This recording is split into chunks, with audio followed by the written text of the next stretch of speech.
Hello, good morning, YouTubers, friends, compatriots, political shows, dust leaders, past.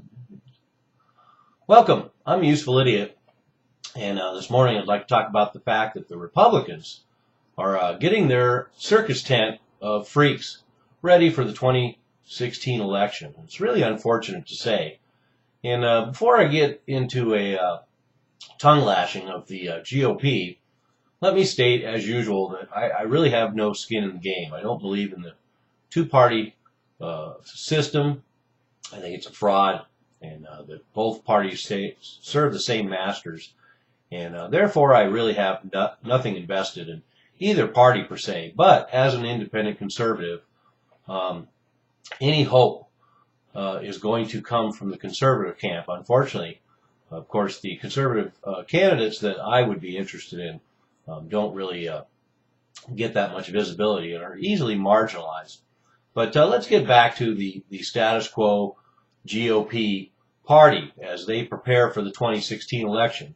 Let me state right now that the GOP has already lost the 2016 presidential race, and that's really saying a lot considering we have 8 years of failure by the Obama administration, staggering failure.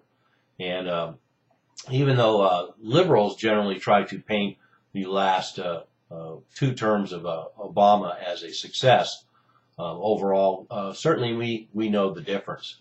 But so here we have a candidate like Obama, and yet the Republicans can't beat the Democrats. They couldn't beat Obama in the second term election.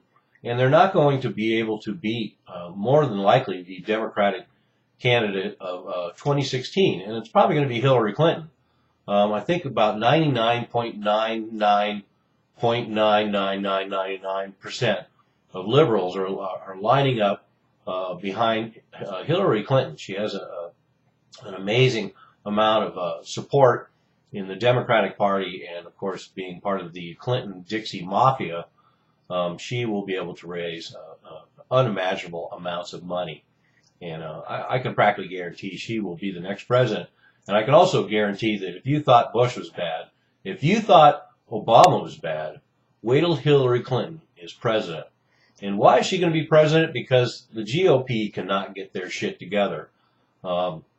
Everything I've seen so far shows that the status quo party is hunkering down and wants to return to the glory days of the neocons in the Bush-Cheney years, and for them that's nostalgic compared to the Obama years, which of course are indistinguishable. So one of the reasons why we know the GOP is once again going to sabotage themselves is, first of all, Rand Paul won the straw poll for CPAC, the conservative conference, by an overwhelming majority. So there's a lot of members of the conservative party and conservative movement and the GOP who are trying to push the GOP party, into more relevance. And as usual, the entrenched status quo is going to be kicking and screaming all the way. And in fact, a lot of big donors say they're going to find a way to sink any candidates like Rand Paul that have any success in this coming campaign. So once again, we're going to see a repeat of the GOP, which over the years has been known for its excellent organization and the unity of their message, and one of the things that's given them successes. But they're losing that now, and they're going to be a shambles again.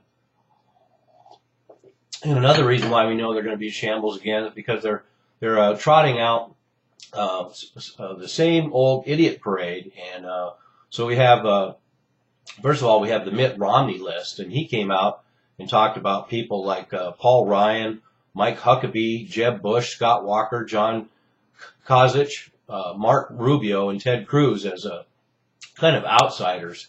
So once again, they're marginalizing libertarian-leaning candidates. But if Mitt Romney thinks these old has-beens like Mike Huckabee and Jeb Bush and Paul Ryan are the future of the GOP, I hope that's not true. And then we have governors like Scott Walker and John Kasich of Wisconsin and Ohio who are running. And then we also have the list of people who are like a worst nightmare of GOP candidates running: Jim DeMint, Rick Santorum, Lindsey Graham, Peter King. It makes my skin crawl to think of people like that running. And then the great hope, Chris Christie, is now floundering in this scandal. And it's hard to say whether he would be a viable candidate or not. Certainly none of those people could run against Hillary. And then the fact that we have people trying to convince Jeb Bush to come back, as if the Bush legacy is still valuable and can be revived, which also brings up one of my worst nightmares: a 2016 election of Bush versus Clinton. I don't know about you, but that really creeps me out. So we have this circus, and then to confirm further that this is a circus and it's an idiot parade, we have the Republican Jewish Coalition that just met down in Las Vegas appropriately, and they're all lining up to get with their main man, Abel Adelson, and who is worth $40 billion. So for him to spend nearly $100 million in the last election supporting the likes of Newt Gingrich and having a near 100% failure rate is nothing for the likes of Adelson. So, but what was really disgusting, and not enough videos are pointing out the pandering and the kowtowing of all these Republican candidates going down there to speak with the Republican Jewish Coalition. So first off, we have Wisconsin Governor Scott Walker spoke about the Hebrew meaning of his son's name, Matthew, and he also mentioned that he has a menorah alongside his Christmas tree every year. And this is just the most despicable sort of pandering, to think that the Wisconsin Scott Walker has a menorah next to his Christmas tree just for the sake of political pandering.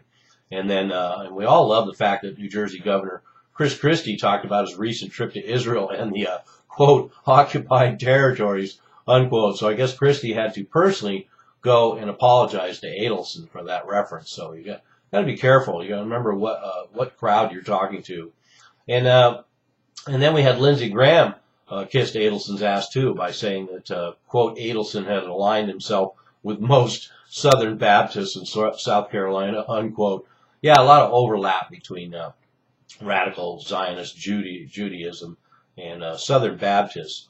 And then, of course, Lindsey Graham is helping push through legislation to outlaw online gambling, which would be a big boon for Adelson. So he's pulling out all the stops to get some of this Adelson money. And then, like I mentioned, last but not least, we have Jeb Bush. And Jeb Bush is such a big prize for Adelson and the Republican Party's move towards what they perceive as a more moderate candidate who will reach out to all the different demographics in the Republican Party. Adelson met with Jeb Bush privately earlier in the week with the Republican Jewish Coalition senior members on Adelson's private property. So we don't really know what was said at that meeting, but we can pretty much take a guess. So there we have it. We have the Republican Party in complete disarray. We have the Republican Party sabotaging the growing movement within its own ranks towards more libertarian types of values. And we also have a GOP status quo that wants to hang on to its power and its status quo with the same old tired policies, and continue working hand in hand with the Democrats because they're essentially part of the same party. And the Democrats will also maintain the status quo. And that's where Hillary Clinton comes in, because that's about as status quo as you get. So sorry GOP. I wish you could get your shit together and mount a serious challenge, but not with this tent of circus freaks and snake oil peddlers and bootlickers and status quo shills that you're lining up for 2016. I'm a useful idiot. Don't you be one too.